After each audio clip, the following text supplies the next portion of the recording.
एका फालतू सिनेमासाठी स्वतःच्या घरात चोरी केली आहे याने. अगं हा या घरातला नाहीये, शिक्षणाची गरज भागवण्यासाठी आपण याला इथे ठेवून घेतलंय. मला खात्री आहे गणेश असं कधीही वागणार नाही, चोरी तर नक्की करणार नाही. नवरा या नवरा आणि तुझी मुलगी अहिल्याताई,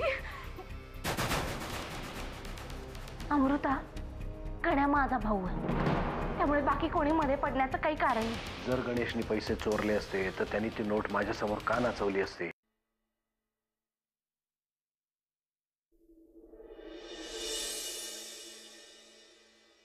ये गणेश, आत ये, काही करणार नाही ते तुला. ये. नको भाऊजी, ती परत मारेल मला.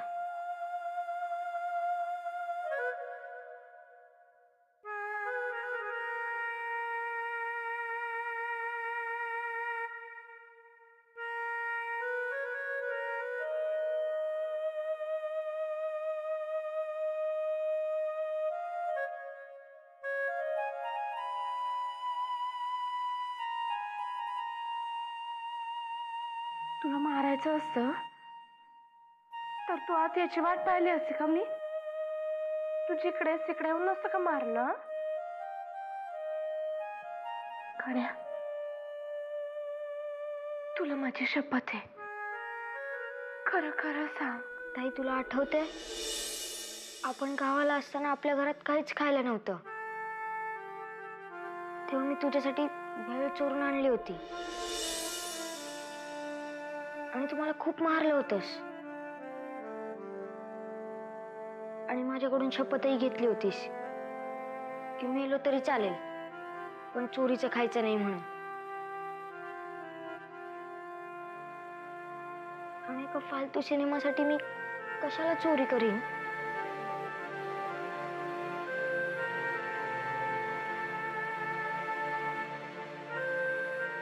जानकी, आता निदान हे तरी नक्की झालं की गण्यानी पैसे चोरलेले नाहीत.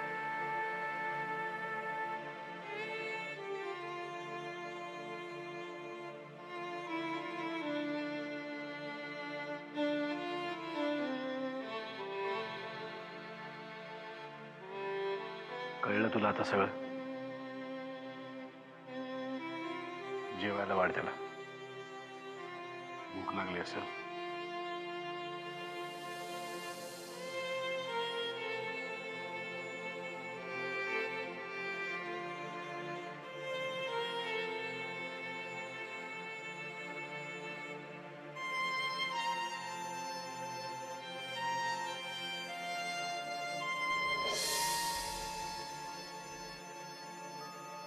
गण्या, असं शहाणपणा करू नको, बदडून काढ.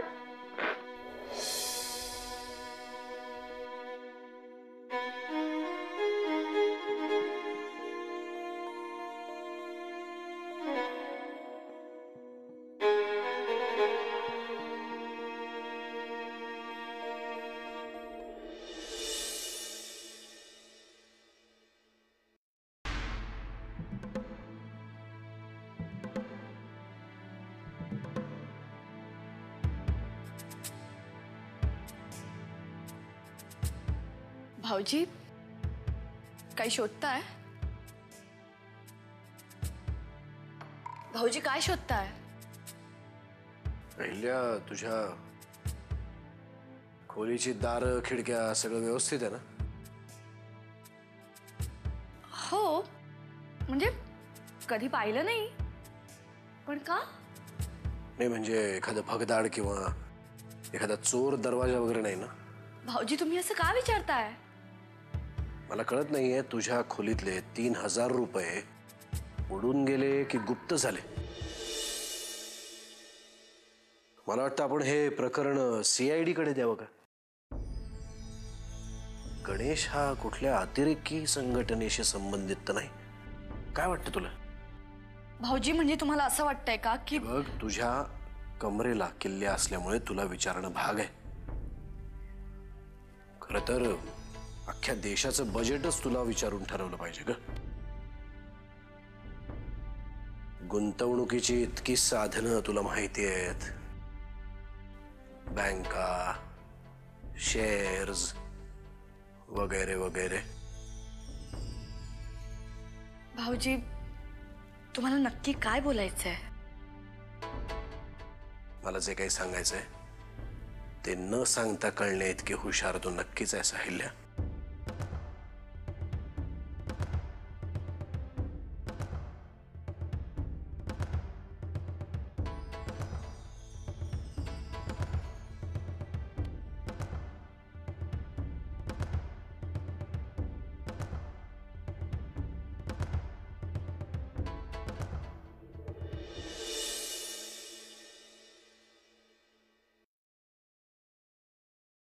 आता काही बोलणार आहेस का नुसताच उभा राहणार आहेस?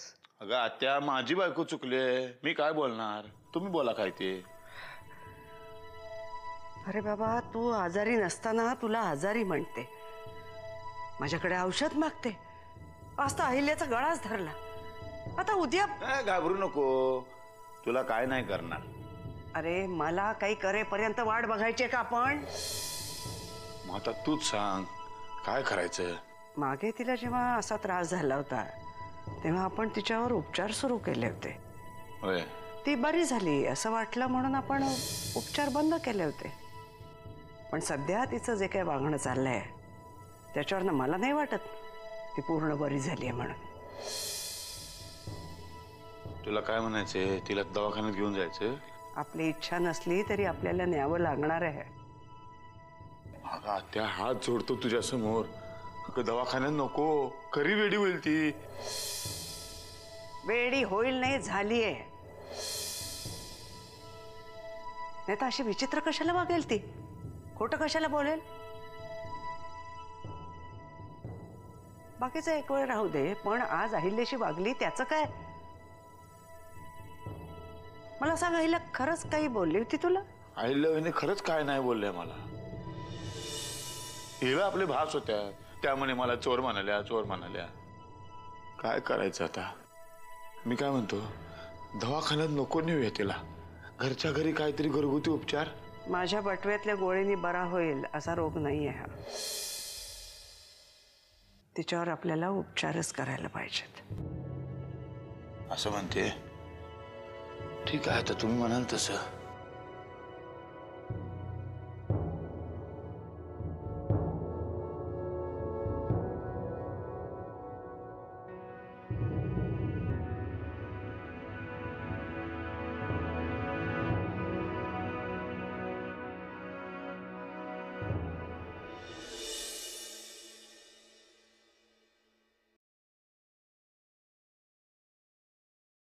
ए सुमे, अगं तुला 1000 वेळा सांगितले त्या आईल्याच्या तोंडाला लागू नको. हा, ती काय सरळ आहे वय? तुला वेडी ठरवायचा प्रयत्न चाललाय तिचा. हे बघा, मी वेडी नाहीये, कळलंय? ते मला माहितीये, आईल्या काय बोलते ते सांगतोय का बाई. तुला माझ्यापासून तोडण्यासाठी प्रयत्न चालवलाय तिनं. काय? हा, तोडण्याचा प्रयत्न करते ती? तू शांत राहा, तू पहिला शांत राहा. बघ, घरामध्ये नुसतं काय चाललंय ना तेवढं सांगितलं तुला मी. माझ्या नवऱ्याला आणि माझ्या पोरीला वाटेल तसं कोणी बोलत असेल तर मी का म्हणून शांत राहू? कारण तिच्या कमरेला चाव्या आहे, मग ती मालकीन. कमरेत चाव्या गेले कोण कुत्रे विचारतोय. म्हणून हे एक प्लॅन आहे माझ्या डोक्यामध्ये. आपण 2 जण काही दिवसांसाठी गायब व्हायचं. गायब व्हायचं म्हणजे रामावतीला जाऊन राहायचं. मी हे घर सोडून कुठेही जाणार नाही. मला वाटलंच होतं तू नाहीच म्हणणार. असं कळत नाही सुमे तुला, घरामध्ये राहिलो ना 12 वाजवतील आपले. तू एका दिशेला मी आणि आपली चिऊ, तिघांची तोंड 3 दिशेला करेल ही अहिल्या देवी. असा डाव रचलाय तिनं. पण आपण आपलं घर सोडून दुसरीकडे जायचंच कशाला? अगं दुसरीकडे कशाला जातेस? आपल्या गावात आपल्या घरात जायचं, वाड्यावर. हा, आता मला माहितीये वाड्यावर एकट्यानं राहायला भीती वाटते तुला. मग मी एक काम करतो, तुझ्या प्रेमापोटी तुझ्या घरी म्हणजे सासरवड्याला येऊन राहतो. त्यांनी आता किल्लेदारांची आबरू जाणार आहे. जाऊ दे, आबरू महत्वाची नाही पोरी आणि बायकोपेक्षा. कळलं काय? काय करायचं ठरवते तू आता? जाऊया? नाही, अजिबात नाही. मी कुठेही जाणार नाही. अगं नको जाऊ ग बाई, राहा इथं. समजावून सांगतोय अक्कल नाही. मी चालू कीर्तनाला, देवासमोर जातो आणि गारान घालतो.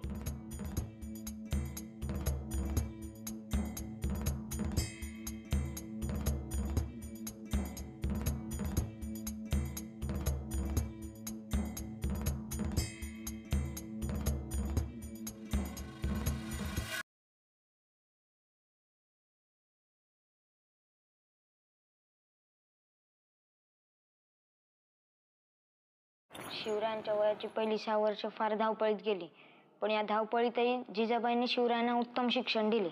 सायंकाळी त्या सांजावत लावत. अभ्यास करतोय? शिवबांना जवळ घेत, मायेने कुरवाळत, त्यांना रामाच्या आणि कृष्णाच्या, भीमाच्या. अजून रागवलास? कन्या, चुकले, माफ कर मला. कन्या, माझ्यावर रागव, चिड, पण असं गप्प नको ना बसूस. हे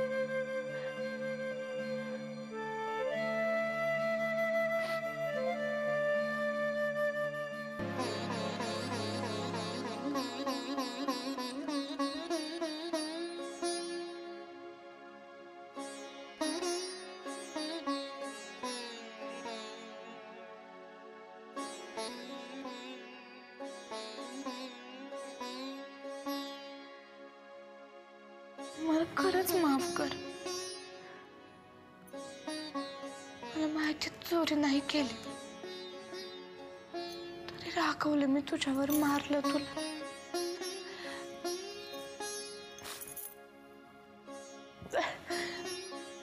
पण गण्या, मी अशी का वागले याचा पण विचार कर. मला माहिती आहे ताई, तुम्हाला चोर बोलताना तुलाच लय वाईट वाटलं होतं आणि माझ्यापेक्षा जास्त त्रास तुलाच झाला होता. गण्या, तरी पण असं का चुकतोस? सिनेमाला नको जाऊ म्हटलं होतं ना, तरी तो पाहण्याचा हट्ट का? 1000 रुपयामध्ये आपल्या घरचा 6 महिन्याचा किराणा यायचा ना रे, विसरलास? माझ्या शाळेतल्या मुलांच्या नादाने. त्यांना दोष देऊ नकोस. त्यांना सवय आहे पैसे उडवण्याची, उधळण्याची. आपलं आपण ठरवायला नको का? हा, ठीक आहे, याच्या पुढे मी असा हट्ट नाही धरणार.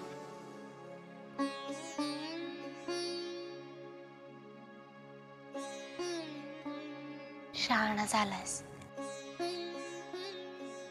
एक सांगू का, या घरामध्ये अशी काही माणसं आहेत की ते आपलं वाईट कसं होईल याचाच विचार करताय. त्यांना आपण या घरात नकोसे झालो. मग आपण हे घरच सोडून देऊया. आत्याबाईंना, वामन दादांना, तुझ्या अमृताताईला यांना सोडून द्यायचं आपण. त्यापेक्षा इथेच राहून आपल्याकडून चुका कशा होणार नाही याची काळजी नको का घ्यायला? मला माहिती आहे ताई, ती वाईट माणसं कोण आहेत. तू सांगतेस म्हणून, नाहीतर त्यांचं. ताई, तुला आठवते आपण गावाला असताना मी राघोबाच्या घरात रात्रीचा शिरलो होतो आणि त्याच्या छातीवरती खोटा साप सोडला होता. नंतर पुढचा महिनाभर का त्याला काय स्टोरीला सुद्धा पाहून घाबरायचा तो.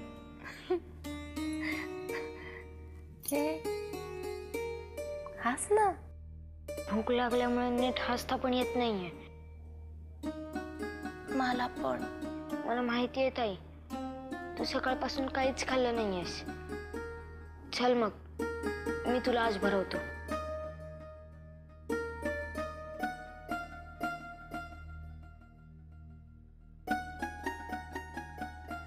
तुम्हाला भरव, मी तुला भरवते.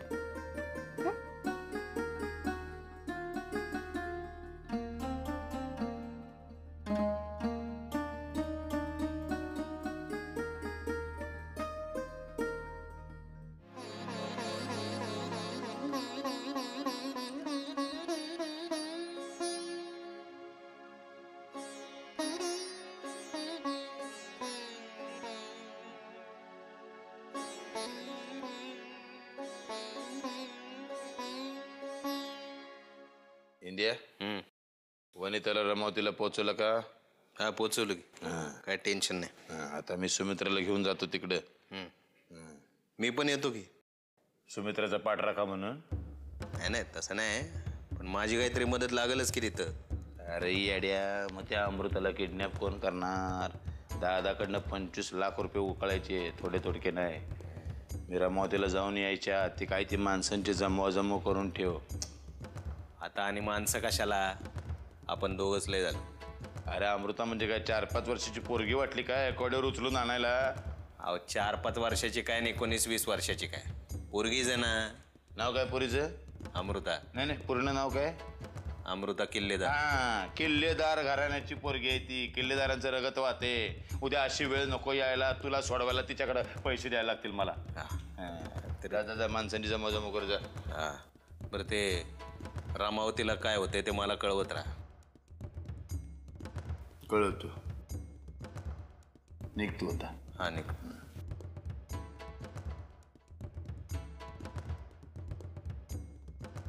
मायलाच्या रमावती मध्ये एवढा का गुंतलाय? वनिताच्या प्रेमाभिमात पडला का काय?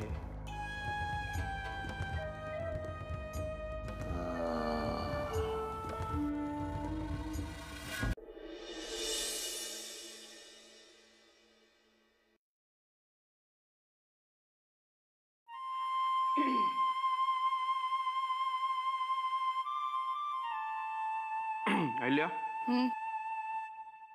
आमच्या बरोबर बसून कॉफी प्यायलीस तरी कॉफीची टेस्ट बदलणार नाहीये, तशीच राहणार आहे. बस. ओके काका, मला खरं खरं सांगशील का रे? बोला. तुला वकिली जमते का? खरं खरं सांगू, वकिलीच काय, मला काहीच जमत नाही खरं तर. पण तुला काहीच जमत नाही म्हणजे काय जमत नाही रे? अरे काहीच नाही. मी आधी असा नव्हतो. आम्ही जाम भारी माणूस होतो मी लहानपणी, म्हणजे तुझ्या लहानपणी. पण काय झालं, चुकीच्या वयात लग्न झालं ना माझं, चुकीच्या माणसांशी. काय करणार? तुम्हाला काय कळतंय? ही तुमची टिंगल करते. तुम्हाला काहीच जमत नाही असं म्हणते, आणि तरीही तुम्ही दात काढताय. दात काढतोय, हसतोय, आणि हसतोय कारण माझी इच्छा. वा काका, निदान या घरात इच्छा झाल्यावर तसं वागणं एवढं तरी जमलंय तुला. या घरात बोलायची काही रीतच राहिली नाही. पांजरपोळा झाला या घराचा. बापरे, पांजर पोळा? अमृता, म्हणजे आपण सगळेजण जनावर? हा, ए माझ्याकडे बघून काय वाटतं मी कोण असेन? गाय? छे, गाय नाही, नील गाय. ए ही गाय. ये बस. या तुमच्या पांजरपोळ्यातला आणखीन एक जनावर आलं. मी जाते बाबा इथून, नाहीतर हे पिसाळलेलं जनावर माझा गळा धरायचं. अहिल्या, तू काय बोलतेस? तुला तरी कळतंय? इतक्या वेळ तुम्ही काय बोलत होता हे तुम्हाला कळतंय? अगं पण काकू, आम्ही गंमत करत होतो, आणि तू जे बोलतेस ना ते टोमणे मारण्याच्या उद्देशाने बोलतेस. आणि तसंही आम्ही स्वतःवरच हसत होतो. तुझ्यासारखं इतरांना नावं ठेवत नव्हतो. जास्त शहाणपणा करू नकोस. महिन्याच्या 1 तारखेला माझ्याकडेच हात पसरायला यायचंय तुला. काकू, कोण समजतेस ग तू स्वतःला?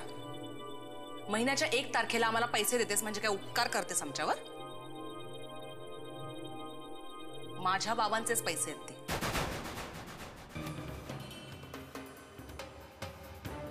तू काय तुझ्या माहेरून नाही आणलेस, त्यामुळे यानंतर माझ्याशी बोलताना तोंड सांभाळून बोलायचं, कळलं ना? अमृता,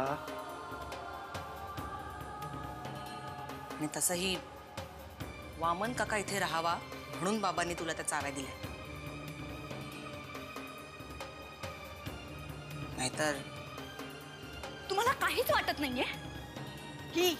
ही तुमच्या बायकोला वाटेल तसं बोलतीये, आणि तरीही तुम्ही नुसतं ऐकताय. वा,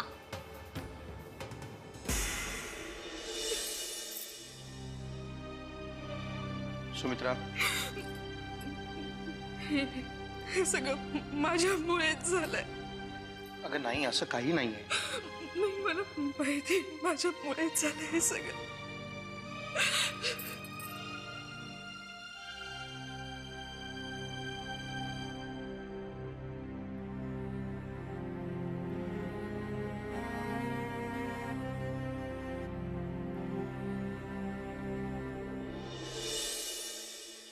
झोपली का चिव? चिव झोपली? उकडते का?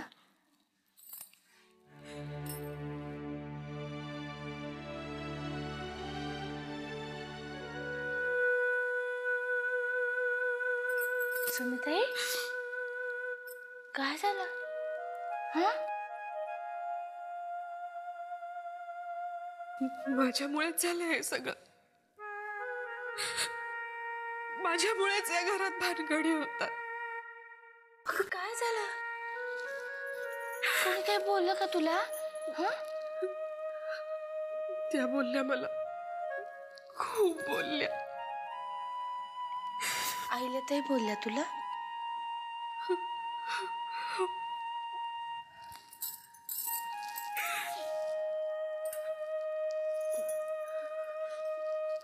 माझ्यामुळेच झालं हे सगळं. माझ्यामुळेच सगळ्यांनाच माझी अडचण व्हायला लागली आता. आणि त्यांना तर सगळ्यात जास्त. हे बघ जानकी, मला माहितीये मी काल जे काही केलं ते चुकीचं होतं, पण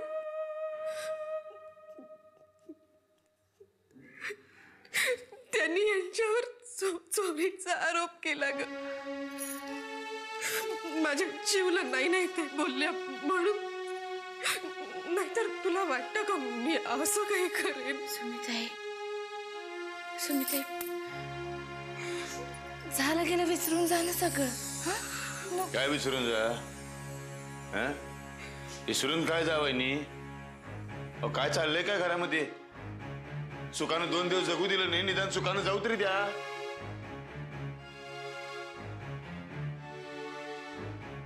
जाऊ द्या म्हणजे? जो येतो तो घरामध्ये आमचा अपमान करतोय. जो येतो तो म्हणतोय हिला हॉस्पिटलमध्ये पाठवा, हिला हॉस्पिटलमध्ये पाठवा.